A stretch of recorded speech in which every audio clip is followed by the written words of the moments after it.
Bean in the Garden. Bean Takes a Walk by Anne Bevans and Matthew Ethan Gray. One sunny day, Bean decided to take a walk around the garden. He packed his favorite things, his number 3 racing car, his butterfly yo-yo, and his favorite comic book, The Amazing Pickle No. 1. Then he said goodbye to his mother and set out on an adventure. Not far from home, Bean met his neighbor, Mrs. Berg, coming back from the store. "Do you like my new teapot?" she asked. Bean nodded and said, "I bet it makes a fantastic whistle when the tea is ready." "I don't quite know," Mrs. Berg replied. "I'm all out of tea. I'll have to borrow some chamomile from Miss Tots, but she lives all the way on the other side of the wildflower forest." Mrs. Berg looked very sad. Bean wanted to cheer her up, so he said, "I can get the tea for you, Mrs. Berg. I'm on an adventure." Mrs. Berg smiled. "That would be wonderful," she said. Then Mrs. Berg reached into her handbag and took out a shiny stone. It was red and blue and green all swirled up together. Bean thought it was the prettiest stone he had ever seen. Mrs. Berg handed the stone to Bean and said, "Give this to Miss Tots for her rock garden. In return, she'll give you some chamomile. When you get back, we'll find out together what sort of whistle my new teapot makes." Bean took the beautiful stone and put it in his backpack, along with his number 3 racing car, his butterfly yo-yo, and his comic book. Then he waved to Mrs. Berg and set off for the wildflower forest, where green stems grew tall like tree trunks with colorful flowers high above. When he reached the end of the forest, Bean climbed the fence and started along the path.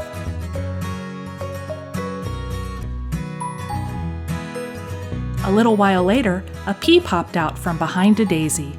"Hello, little pea," Bean said, but the pea did not answer. He held a toy car in his hands. It had a 3 painted on the side. "That's a nice car," Bean said. "I have one just like it in my backpack." With that, Bean continued on his way to Miss Tots' house. Bean climbed over a fallen stem and continued along the path.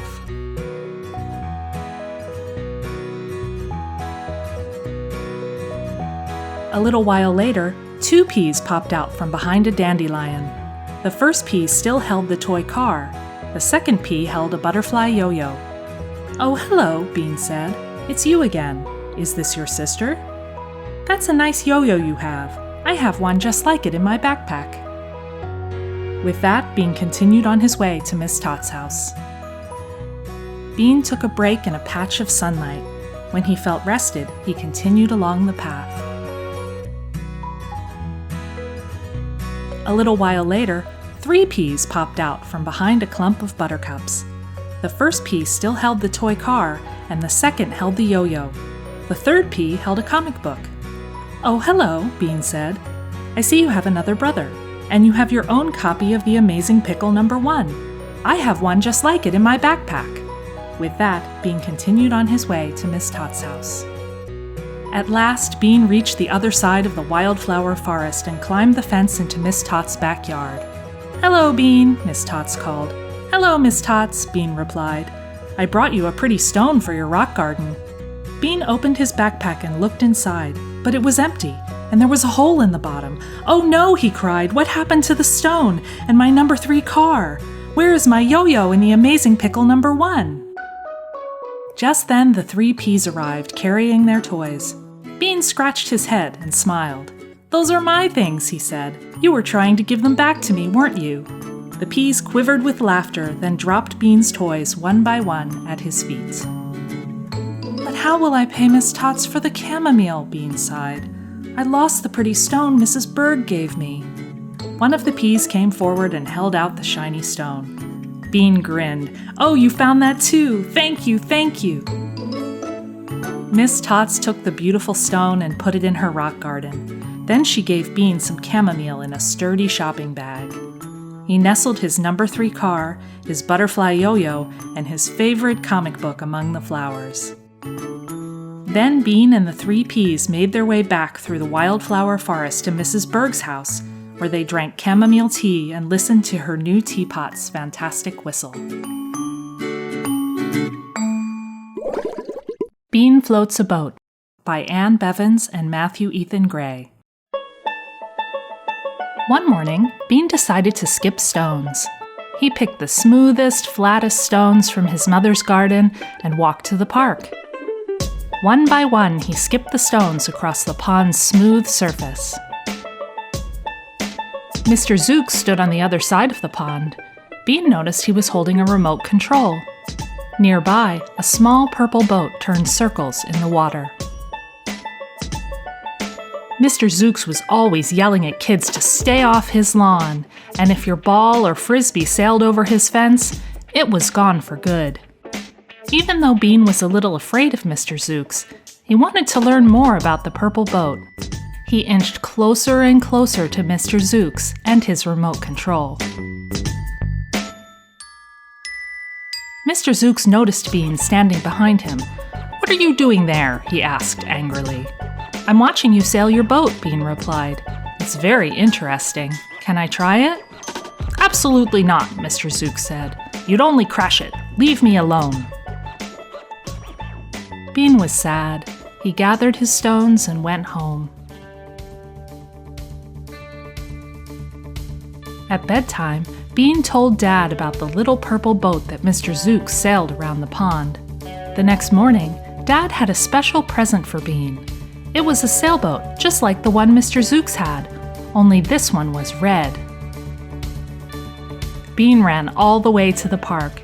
Mr. Zooks was already there. Bean lowered his boat in the water on the opposite side of the pond. Bean tried to copy what he'd seen Mr. Zooks doing. He pressed the lever forward, but his boat went sideways and got stuck in some reeds. Mr. Zooks watched Bean out of the corner of his eye. Each time Bean crashed his boat, he righted it and tried again. The next day, Bean came back to the pond. He focused all his energy on making the little red boat sail straight. He was concentrating so hard that he didn't notice Mr. Zooks standing behind him. Bean's boat began to lean to the left. It was headed straight for the reeds. "Sails right," Mr. Zooks said quietly. Bean pushed the lever to the right, and his boat straightened up and sailed clear to the other side of the pond. Bean turned to thank Mr. Zooks, but he was gone. With lots of practice, Bean had an easier time getting his boat to go where he wanted it to go. Every afternoon, he and Mr. Zooks sailed their boats around the pond without speaking. Bean was still a little afraid of Mr. Zooks, but a few days later, he decided to be brave. "Mr. Zooks," he said, "would you like to have a race today?"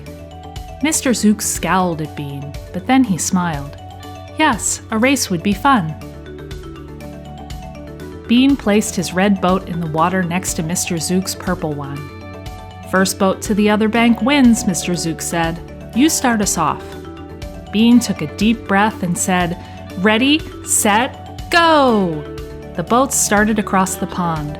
First the purple boat was ahead, then the red one. "Good job," Mr. Zooks said. "I can tell you've been practicing." The boats were now more than halfway across the pond. Bean's boat was in the lead. All of a sudden, his boat leaned to the right, heading straight for the reeds. Bean jiggled the lever on his remote control, but the boat wouldn't straighten. He was sure to crash. "Sails left," Mr. Zooks said quietly. Bean twisted the lever on his remote control and the boat straightened up as if by magic. The little red boat joined the purple one at the far bank, just a few seconds behind. "Great race," Bean said. They walked around the pond and lifted their boats out of the water. "Let's race again tomorrow," Mr. Zooks said. As Bean and Mr. Zooks walked home, Bean felt happy to have a new friend.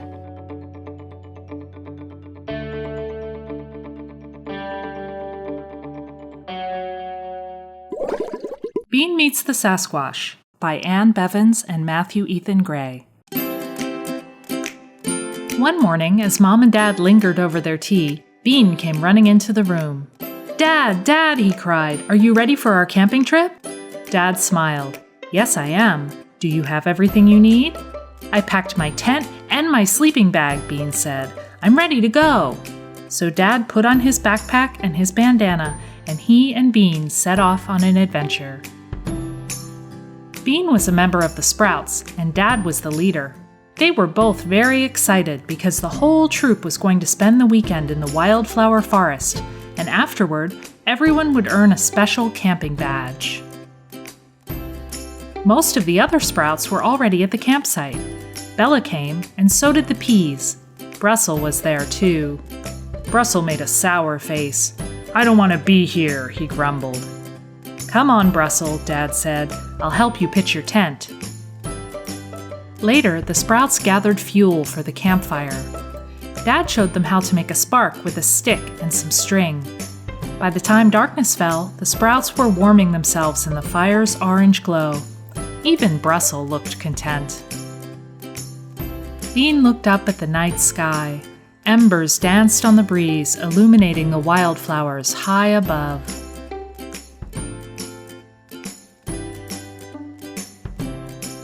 Bella adjusted her bandana. "I have an idea," she said. "Let's tell campfire stories." "I've got one," Brussel said. He had a gleam in his eye.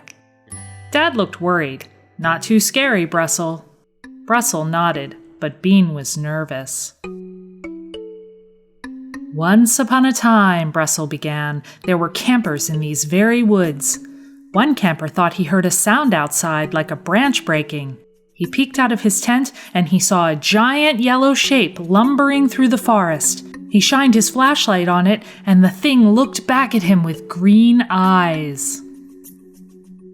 Bean saw the Peas were trembling. He didn't feel so well himself. Bella stomped her foot. "Stop it," she said. "You're scaring the Peas." But before anyone could stop him, Brussel jumped to his feet and shouted, "It was the Sasquash!" Everyone gasped. One of the Peas sniffled. "That's enough," Dad said. "Time for bed." A short time later, the Sprouts crawled into their tents. The Peas split up and slept one each with Bean, Bella, and Brussel. The Pea in Bean's tent fell asleep right away, but Bean was too frightened. He tossed and turned in his sleeping bag, all the while wondering if the Sasquash was real and if it was close by. A little while later, Bean heard a sound outside like a twig breaking. He peeked out of the tent, shining his flashlight this way and that. The beam caught a big yellow shape lumbering through the forest. "It's the Sasquash!" he cried. At the sound of Bean's voice, Dad and the other campers emerged from their tents. They all shined their flashlights into the forest, lighting up a very big, very scared spaghetti squash. "Don't hurt me," the squash said, covering his eyes from the bright lights. "What are you doing here?" Bean asked. "Are you the Sasquash?" The squash looked at the ground. "My name is Murray, but everybody calls me Sasquash. It's because I'm so big. They're afraid of me. That's why I live out here in the forest by myself." "That's not very nice," Bella said. "Would you like to be our friend?" "I'd like that very much," Murray replied.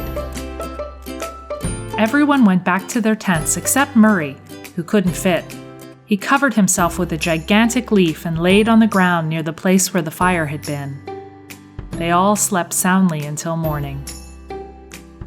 The next day, the Sprouts hiked and played together in the stream. After lunch, they sat around the campfire drying their clothes. Their newest member, Murray, wore the bandana of a brand new Sprout. "I'm very proud of all of you," Dad said. "You are very good campers." He handed out camping badges to the whole troop. Bean was very proud of his camping badge, but Dad wasn't finished. "I think you all earned another badge this weekend," he said. "It's the friendship badge. You were all very good friends to each other and to Murray." "2 badges in 1 weekend," Bella said. "It's got to be a record." Arm in arm, new and old friends made their way out of the forest and on to their next adventure.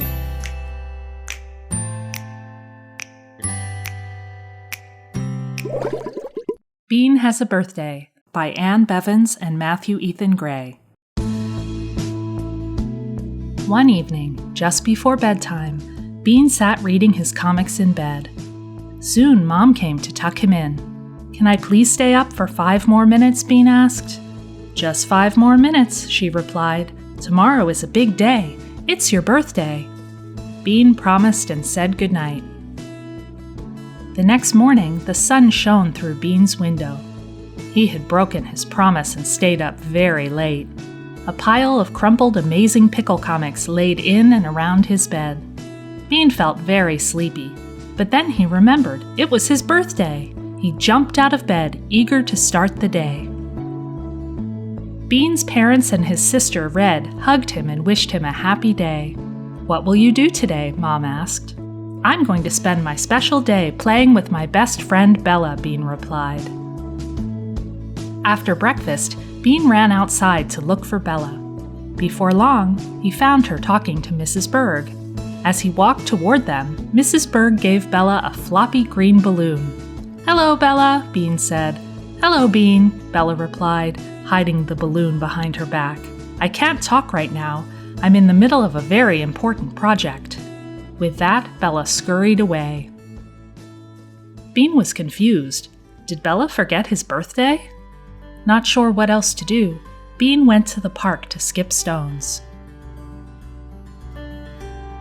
A little while later, Bean looked up and saw Bella talking to Mr. Zooks, who was sailing his purple boat around the pond. Bean saw Mr. Zooks give Bella an old belt from his bag. "Hello, Bella," Bean said. "Hello, Bean," Bella replied, hiding the belt behind her back. "I can't talk right now. I'm in the middle of a very important project." With that, Bella scurried away. Bean was sad. It seemed like Bella really had forgotten his birthday. Sullenly, Bean went for a walk in the wildflower forest. Lost in thought, Bean found himself at Miss Tot's house. To his surprise, Bella was there too. Bean saw Miss Tots give Bella a red shawl. "Hello, Bella," Bean said. "Hello, Bean," Bella replied, hiding the shawl behind her back. "I can't talk right now. I'm in the middle of a very important project." With that, Bella scurried away. Bean was very sad. He couldn't believe his friend had forgotten his birthday. As the sun set over the garden, Bean trudged back through the wildflower forest and all the way home. As Bean walked up the path to his house, he yawned and rubbed his eyes. He remembered that he'd stayed up too late reading his Amazing Pickle comics. "I think I'll climb into bed and hide there until my birthday is over," he sighed. Bean walked into the house and found Dad reading the newspaper. "Hello, Bean," he said. "How was your birthday?" "Not so great," Bean replied. Before Dad could ask what he meant, Bella came in from the kitchen. "Hi, Bean," she said. "Hi, Bella," Bean grumbled. "What are you doing here?" "I came for your birthday," Bella replied. Bean frowned. "I thought you forgot my birthday," he said. Just then, Red ran into the room. "Bean," she cried, "come see what Bella made for you." Grabbing Bean by the hand, she led him into the kitchen. In the middle of the room, a tall shape stood covered with a sheet. "What is it?" Bean asked. "It's your birthday present," Bella replied. "Open it." Bean pulled the sheet off the mysterious present. Bella was beaming. "Do you like it, Bean?" she asked. "Do you like my very important birthday project?" Bean couldn't believe his eyes. In the middle of the kitchen stood a giant model of the Amazing Pickle. Mrs. Berg's green balloon served as a body. He wore Mr. Zook's old belt around his middle, and Bella had fashioned Miss Tot's shawl into a cape. Bean grinned. "It's perfect, Bella. It's absolutely perfect." Then Bean and his mother and father, sister and best friend, all ate cake and celebrated Bean's special day.